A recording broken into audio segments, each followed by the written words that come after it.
"The sun never sets on the British Empire." This quote was coined to demonstrate the massive size and power of Great Britain during the height of their imperialism era. But who led the charge for this growth? And what secrets did they hide in order to protect the image of the crown? Today, we take a look at the dark side of Queen Victoria. Queen Victoria was born Alexandrina Victoria on May 24, 1819, in Kensington Palace to Prince Edward, Duke of Kent, and a widowed German princess. Despite the king and queen having 15 children, only 13 who survived to adulthood, and her father being the fourth eldest son of King George III, Victoria was fifth in line to the throne at birth and rose higher and higher in the line of succession as her uncles, who had no surviving legitimate children, and her own father died. There had actually been a race between her father and the other princes to get married and produce an heir, as their older brother, the Prince of Wales, who had been acting as Prince Regent for George III, suffered a devastating blow in 1817 when his only daughter, Princess Charlotte, died in childbirth, and the child she was giving birth to was stillborn, leaving the family without a successive line. Victoria would clinch the race for her father, shifting the line of succession to the Duke of Kent. However, her father died just 8 months after her birth. By the age of 10, Victoria was aware that she'd one day become queen, and 8 short years later, she would take the throne at the age of 18. At the time of her ascension in 1837, the British crown had grown unpopular as her predecessors lived lives of extravagance, which left a bad taste in the public's mouth as they were paying for the lavish lifestyles. And as Victoria took the throne, there were calls for a republic to form.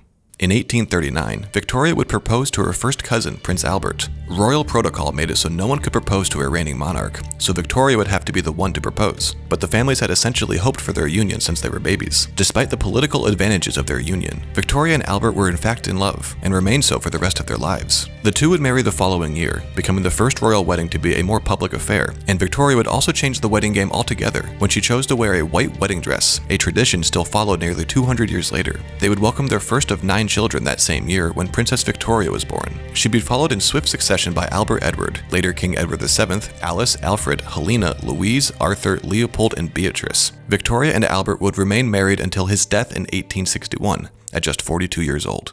Queen Victoria's reign is often revered for the imperial expansion of the country, as well as the great technological, industrial, economic, and social changes within the country that happened under her eye. At the time, Queen Victoria was well liked by the public, as they saw her as a loving mother and wife, as well as the queen. They saw her place importance on home life, not just the monarchy. She also worked to repopularize the crown during her reign. She became a patron of charities, arts, and civic issues. These actions popularized the royal family once again with the public, making them influential figures within society. Additionally, Queen Victoria was the target of at least 7 assassination attempts, which only made her more popular with the public because of her unbothered attitude about the attempts. However, despite the public perception at the time, Queen Victoria's reign wasn't as pure and positive as it seemed. For starters, her relationship with her children was hardly one of a loving mother. With 9 children, Victoria spent a large chunk of her life pregnant. During that time, Albert initially assisted the queen with her duties, but eventually began to take on more and more when she was unable. It's said that Victoria began to greatly resent losing her authority during pregnancies. It was even noted that she was furious when she learned of her first pregnancy. And then, once the children were born, Victoria didn't much care for them either. She found the newborns' frog-like actions terrible and said that an ugly baby is a very nasty object. Of her eldest son Bertie, she remarked, "Handsome I cannot think him, with that painfully small and narrow head, those immense features, and total want of chin." She also blamed him for the death of her beloved Albert. Albert had gone to visit Bertie at Cambridge to talk to him after a bout of behavior deemed unacceptable by the queen, and the two men took a long walk in the rain. Albert would die just weeks later. It's believed he died of typhoid, but Victoria would blame Bertie for years. When Bertie married, Victoria had them take their wedding photos with a bust of Albert. In one photo, Victoria can be seen staring at the bust instead of her son and new daughter-in-law.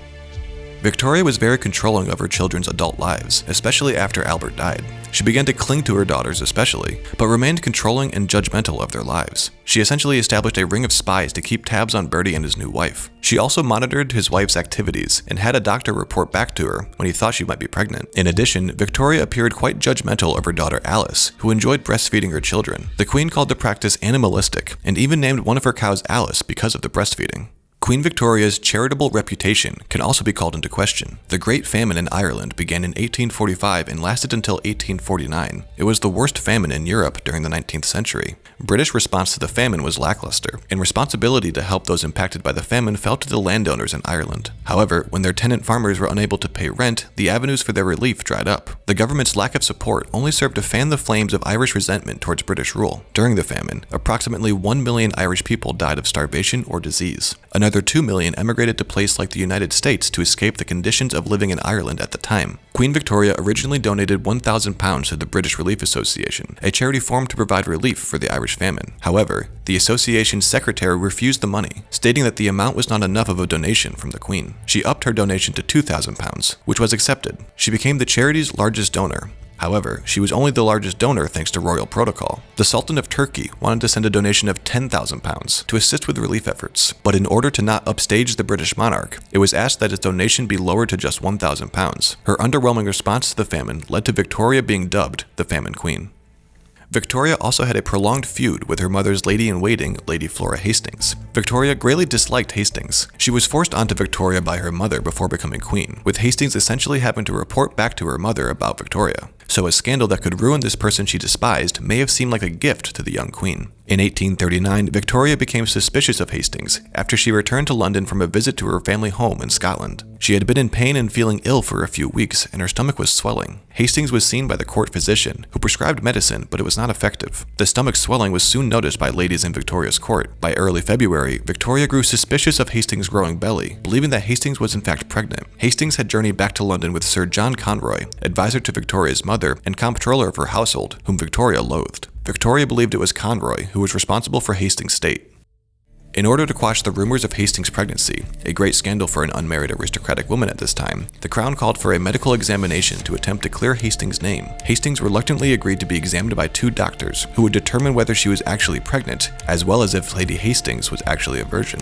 The 2 doctors performed a brutally invasive vaginal exam of Hastings, after which they determined she was not pregnant and was in fact a virgin. It's said that Hastings' maid was in tears during this examination. Victoria's mother was so appalled at the actions that she dismissed the court physician, who was one of the performing doctors. While her name was cleared of any scandal, the fact remained that Hastings was quite ill. However, Victoria even wrote in her diary that she did not think that Lady Flora Hastings was as ill as everyone was making her out to be. There's evidence that the story of Lady Flora Hastings was quite far-reaching, as we know that small parishes around the country were praying for Lady Flora's health. Lady Flora would die that summer. She demanded a post-mortem be conducted after her passing to clear her good name once and for all. Indeed, the autopsy would discover that Hastings had liver disease or liver cancer. It's said that at the funeral, rocks were thrown at Queen Victoria's empty carriage she had sent. Finally, the reputation of expansion under Victoria's reign comes with lots of classic imperialistic horrors. The 19th century became known as Britain's imperial century, as the country grew by 10 million square miles and 400 million people during that time. By the end of her reign, an estimated 1/5 of the world's landmass was under British rule. During her reign, it's estimated that 1 in 4 people on the planet fell under her rule. She spent the latter part of her reign focusing on Britain as an imperial power. In 1876, she became the Empress of India. Of course, the growth of the British Empire was only possible via subjugation and colonization of peoples around the world. Because of the large expansion of the empire during her rule, Britain was almost constantly at war while Victoria sat on the throne. By the time Queen Victoria died, it was said that the sun never sets on the British Empire, thanks to all the countries they had taken. Although Victoria was mostly revered by the British public at the time of her death and in the years that followed, historians today note that the great success that was Queen Victoria's reign came at dire cost for others, particularly for subjects of the crown who are not British. Think of how many places are called Victoria. Her name is literally everywhere, and that's because of her. Victoria became known as the grandmother of Europe by the end of her reign. Many of her 9 children had been married often to monarchs around Europe, including Spain, Germany, Norway, and Russia. The thought was that if the family sat on many thrones throughout the continent, wars would not be as common. But in an ironic twist of fate, it was her grandson Kaiser Wilhelm II who would be the instigator of World War I. So her plan for peace by strategically placing her family throughout Europe actually resulted in the First World War. Queen Victoria died in 1901. At the time of her death, she was the Queen of Great Britain and the Empress of India. She was the longest reigning monarch at the time of her death, as she served for 63 years. She was surpassed by Queen Elizabeth II, her great-great-granddaughter, who has now reigned for over 70 years and continues to reign.